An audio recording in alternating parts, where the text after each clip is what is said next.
Value put करके कितने easily आप आंसर निकाल सकते हैं। और ये परमिएबिलिटी का सबसे टफेस्ट क्वेश्चन माना जाता है, जबकि अगर आप वैल्यू पुट करेंगे और इजीली सॉल्व करेंगे तो कितना इजी आपका क्वेश्चन बन गया है। हेलो स्टूडेंट्स, स्वागत है आपका करियर कैफे इंजीनियर्स ड्रीम के इस ऑनलाइन प्लेटफॉर्म में, जिसमें आपको यूकेपीएससी जेई की बेहतर तैयारी के लिए कंटिन्यूस वीडियोस प्रोवाइड करवाई जा रही है। दोस्तों, पिछली वीडियो में हम लोगों ने परमिएबिलिटी चैप्टर स्टार्ट से एंड तक कंप्लीट तैयार किया था। और आपको तैयारी का अगर आपको पता करना है कि कैसे आप अपनी तैयारी को बेहतर कर सकते हैं या कैसे आप पता लगा सकते हैं कि आपने बढ़िया ढंग से तैयारी की है, तो आपको एमसीक्यूज लगाने ही पड़ेंगे। तो पिछले वीडियोस में हमने थ्योरी पोर्शन कवर किया था परमिएबिलिटी का। इस वीडियो में मैं आपको कुछ एमसीक्यूज और कुछ न्यूमेरिकल करवाने वाला हूं, जिससे परमिएबिलिटी चैप्टर आपका कंप्लीट हो जाएगा। तो आइए दोस्तों स्टार्ट करते हैं। फर्स्ट क्वेश्चन आपको दिख रहा है कि the permeability of a soil sample will be dash if entrapped air is present in the sample। हमने पिछले वीडियो में कवर किया था कि परमिएबिलिटी के डायरेक्टली प्रोपोर्शनल होता है डिग्री ऑफ सैचुरेशन के। यानी कि जब वॉइड्स में पानी रहेगा या वॉइड सैचुरेटेड रहेगी सॉइल, तब आपकी परमिएबिलिटी इंक्रीज हो जाती है। इसका अपोजिट क्या है? जब एयर प्रेजेंट होगी तो डिग्री ऑफ सैचुरेशन कम हो जाएगा, और एयर की प्रेजेंस से हमेशा जो परमिएबिलिटी होती है वो डिक्रीज हो जाएगी। तो डिग्री ऑफ सैचुरेशन या वाटर की प्रेजेंस में परमिएबिलिटी बढ़ जाती है, और एंट्रैप्ड एयर से परमिएबिलिटी डिक्रीज हो जाएगी, घट जाएगी। सेकंड क्वेश्चन पे हम बढ़ते हैं दोस्तों। सेकंड क्वेश्चन आपको स्क्रीन पे दिख रहा है, if the hydraulic gradient is unity, यानी कि हाइड्रोलिक ग्रेडियंट आई हमें 1 दे दिया गया है, then what is the ratio of flow across unit area of soil.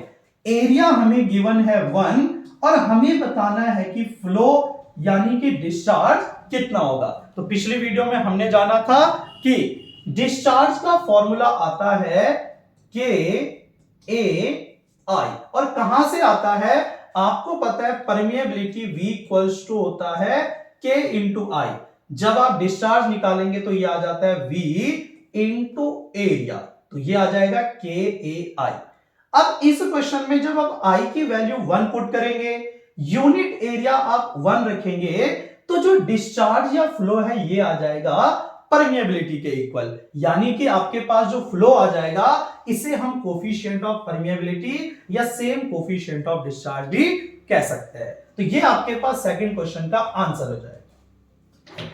Third question हम देख रहे हैं दोस्तों, permeability can be determined by direct measurement with the help of. आपको मैंने परमिएबिलिटी के टेस्ट बताए थे, constant head permeability test, falling head permeability test और कैपिलैरिटी हॉरिजॉन्टल परमिएबिलिटी टेस्ट। तो डायरेक्ट जो आप निकाल सकते हैं, ये निकाल सकते हैं किस एपरेटस की हेल्प से? परमिएमीटर। तीनों के तीनों टेस्ट में जहां पे सॉइल सैंपल फिल रहता है वो कहलाता है परमिएमीटर। तो परमिएमीटर की हेल्प से हम क्या कर सकते हैं? परमिएबिलिटी को कैलकुलेट कर सकते हैं। अगर आपने पिछली वीडियो नहीं देखा है तो पिछली वीडियो जरूर कंप्लीट देखें, जिससे आपके क्वेश्चन इजीली सारे लग जाएंगे। The capillarity permeability test may be also called। तीसरा टेस्ट मैंने बताया था, पहला कांस्टेंट एट परमिएबिलिटी टेस्ट, दूसरा फॉलिंग एट परमिएबिलिटी टेस्ट, और तीसरा टेस्ट हमारे पास आता था हॉरिजॉन्टल कैपिलैरिटी टेस्ट। तो हॉरिजॉन्टल कैपिलैरिटी टेस्ट तीसरा रहता है, जो कि कैपिलैरिटी परमिएबिलिटी और हॉरिजॉन्टल परमिएबिलिटी निकालने के काम आता है। नेक्स्ट क्वेश्चन पे हम मूव करते हैं, What is the relationship between permeability and viscosity? अब permeability और viscosity का रिलेशन हमें बताना है, तो हमें एक इक्वेशन याद होनी चाहिए, और जो आती है कॉजनी-कैरमन इक्वेशन, और इक्वेशन रहती है E³ upon 1 plus E into gamma W upon mu D10 square. और यहां पे आप परमिएबिलिटी और विस्कोसिटी के बीच में रिलेशन बनाना चाहेंगे, तो ये कैसा प्रोपोर्शनल आता है? इनवर्सली प्रोपोर्शनल, यानी कि आपका आंसर बी आ जाएगा। नेक्स्ट क्वेश्चन पे हम मूव करते हैं। According to Hazen approximation of permeability of sand if the effective diameter is 0.2 centimeter then the permeability will be। जब हमें इफेक्टिव साइज यानी कि D10 या DE जिसे कहते हैं ये गिवन है 0.2 सेंटीमीटर और हमें परमिएबिलिटी कैलकुलेट करनी है बाय हेजन्स फॉर्मूला। तो आपको पिछली वीडियो में मैंने बताया था कि हेजन फॉर्मूला जो होता है परमिएबिलिटी निकालने का ये होता है C D10 स्क्वायर और C की वैल्यू आपके पास आती है 100। तो 100 इंटू D10 की वैल्यू हम रख देंगे 0.2 का स्क्वायर। तो 100 इंटू 0.2 का स्क्वायर आ जाएगा 0.04 और 100 इंटू 0.4 यानी कि 4 सेंटीमीटर पर सेकंड आपकी क्या आ जाएगी परमिएबिलिटी। तो डायरेक्टली अगर आपको हेजन फॉर्मूला, कॉज़नी-कैरवन फॉर्मूला, तिरजागी फॉर्मूला इस तरह के सारे फॉर्मूले क्लियर है तो फिर आपको न्यूमेरिकल करने में या एमसीक्यूज करने में कभी प्रॉब्लम नहीं आने वाला है। नेक्स्ट क्वेश्चन हम मूव करते हैं। नेक्स्ट क्वेश्चन हमारे पास परमिएबिलिटी से रिलेटेड क्या है? A stratum of soil consist of 3 layer of equal thickness. 3 layer हमारे पास गिवन है, तीनों की थिकनेस इक्वल है। The permeability of top, middle and bottom layer are K1, K2 और K3 हमें गिवन है। Then the value of average K when flow is perpendicular to the bedding plane. अब दोस्तों इस क्वेश्चन में आपके पास जो ये क्वेश्चन गिवन है इसमें आपके पास फ्लो परपेंडिकुलर गिवन है।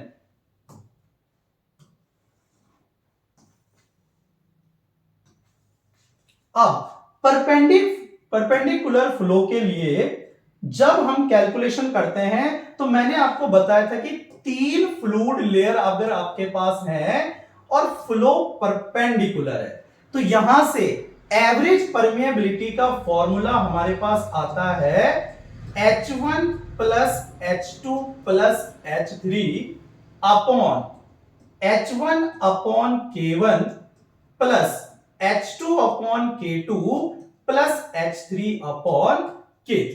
ये एग्जाम में बहुत ज्यादा पूछे जाते हैं, हॉरिजॉन्टल परमिएबिलिटी या पैरेलल परमिएबिलिटी और परपेंडिकुलर परमिएबिलिटी यानी कि वर्टिकल परमिएबिलिटी।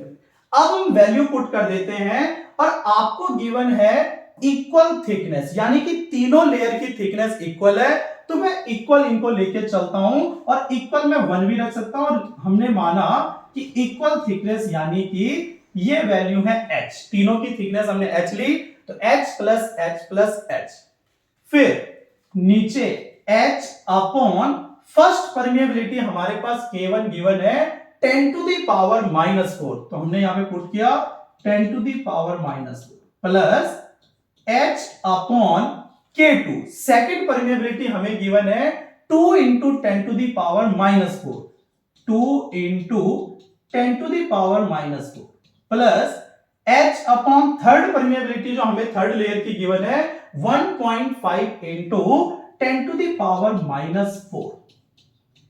अब दोस्तों इसके बाद कई बच्चे यहां तक वैल्यू पुट करने के बाद भी सॉल्व नहीं कर पाते हैं तो आपने इनकी प्रैक्टिस करनी है। तो देखो कितने इजीली सबसे पहले हम लोगों को तीनों का आपको एलसीएम निकाल देना है। अब 2 1.5 और यहां पे अगर कुछ नहीं है तो 1 है, इनका एलसीएम आपका आता है 6 आएगा।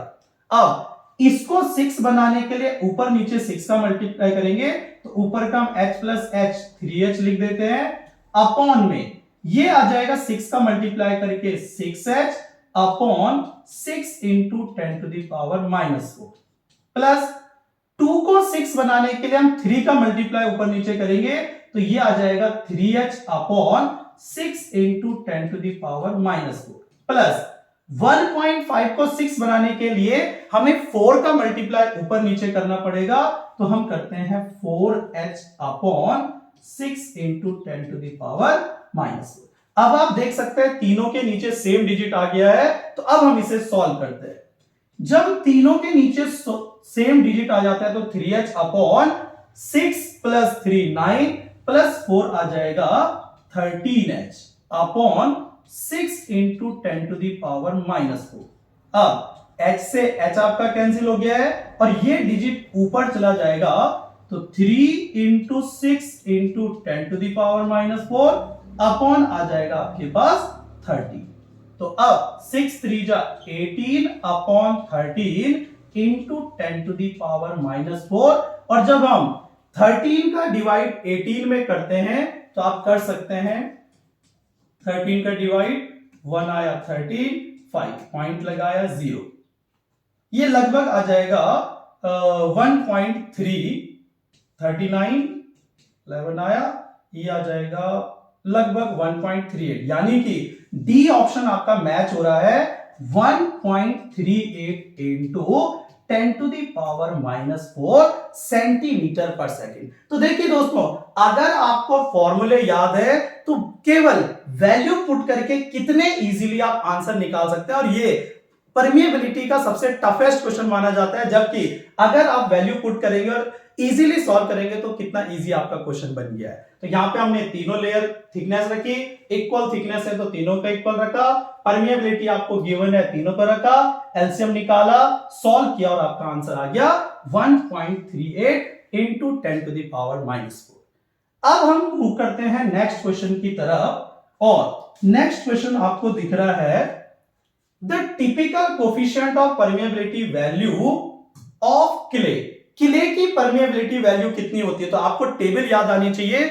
ग्रेवल के लिए होता है 1 सेंटीमीटर पर सेकंड से ज्यादा, फिर सैंड के लिए होता है 1 to 10 to the power -3 centimetre पर सेकंड, सिल्ट के लिए होता है 10 टू द पावर -3 से 10 टू द पावर -6, और क्ले के लिए होता है 10 टू द पावर -6 से लेके और उससे कम। तो यहां पे ऑप्शन में आपको दिख रहा है कि परमिएबिलिटी वैल्यू ऑफ क्ले आ जाएगा 1 into 10 to the power -6 centimetre पर सेकेंड एंड स्मॉलर, यानी कि इससे कम। नोट्स क्लियर करने के लिए आप पिछली वीडियो में जा सकते हैं और वहां से अपने नोट्स क्लियर कर सकते हैं। अब आपके पास क्वेश्चन है the unit weight and viscosity of percolating fluid are reduced to 80% and 60% respectively, यानी कि यूनिट वेट आपका रिड्यूस हो जाता है 80% और विस्कोसिटी रिड्यूस हो जाता है 60%। Due to rise in temperature, other things being constant, the change in coefficient of permeability will be. तो इस क्वेश्चन को भी हम सॉल्व करेंगे। चलिए, तो देखिए आपके पास क्वेश्चन है,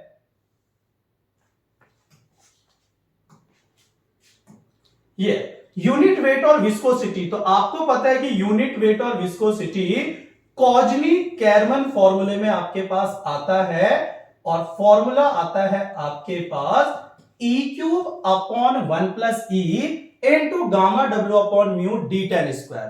अब हम आपको दिया है कि अदर थिंग्स बीइंग कांस्टेंट, यानी कि ये वैल्यूज आपके पास कांस्टेंट है, तो इनको मेंशन करने की जरूरत ही नहीं है।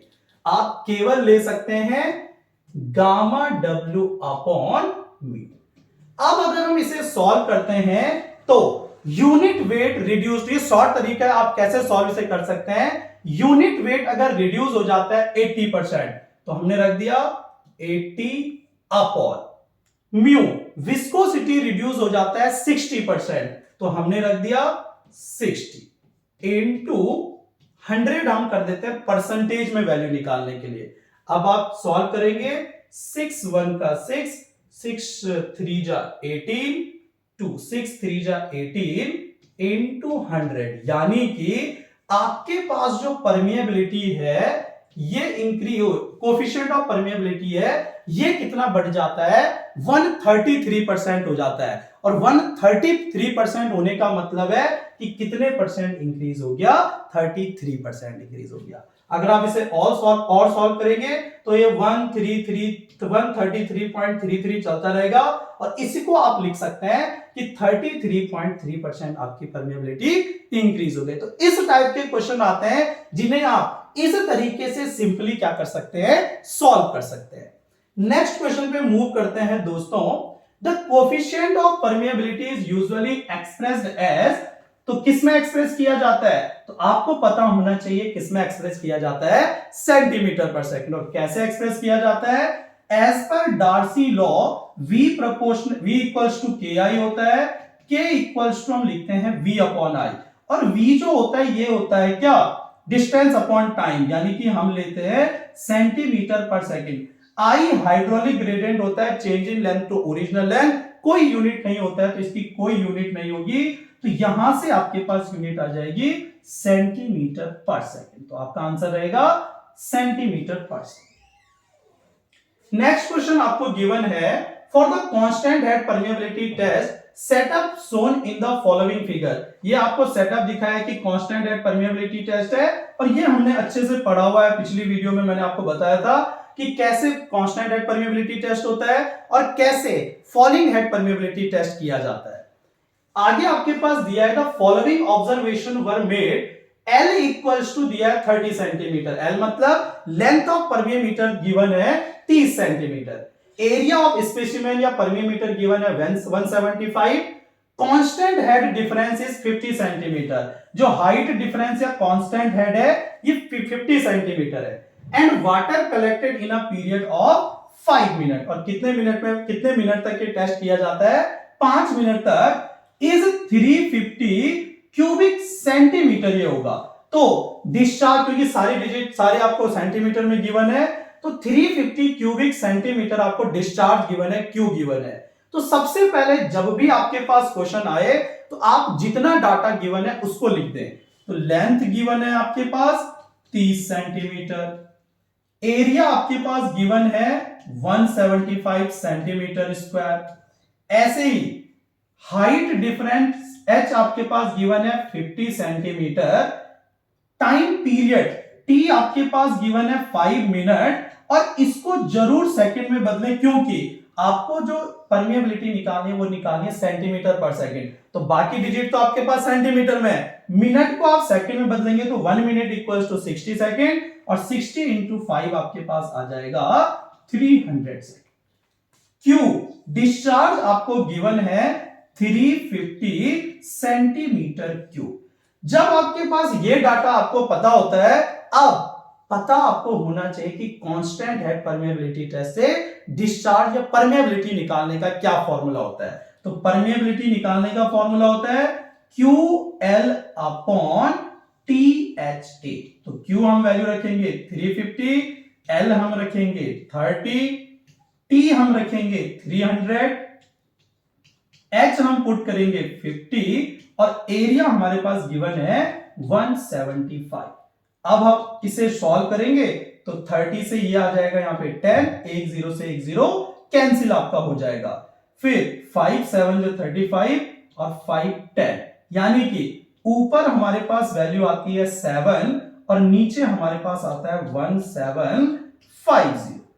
अब दोस्तों हम यहां से इसे सॉल्व करना चाहें तो 750 इसका डिवाइड हम इसमें करेंगे, तो 1750 का डिवाइड 7 में करेंगे तो 0.0 लगाया, फिर से पॉइंट, फिर से लगाया, फिर से 0 लगाया, 0। अब आपको 17 करेंगे तो 17 चक्कू 68 आपके पास आ रहा है 68, यानी कि लगभग 4 टाइम जाएगा।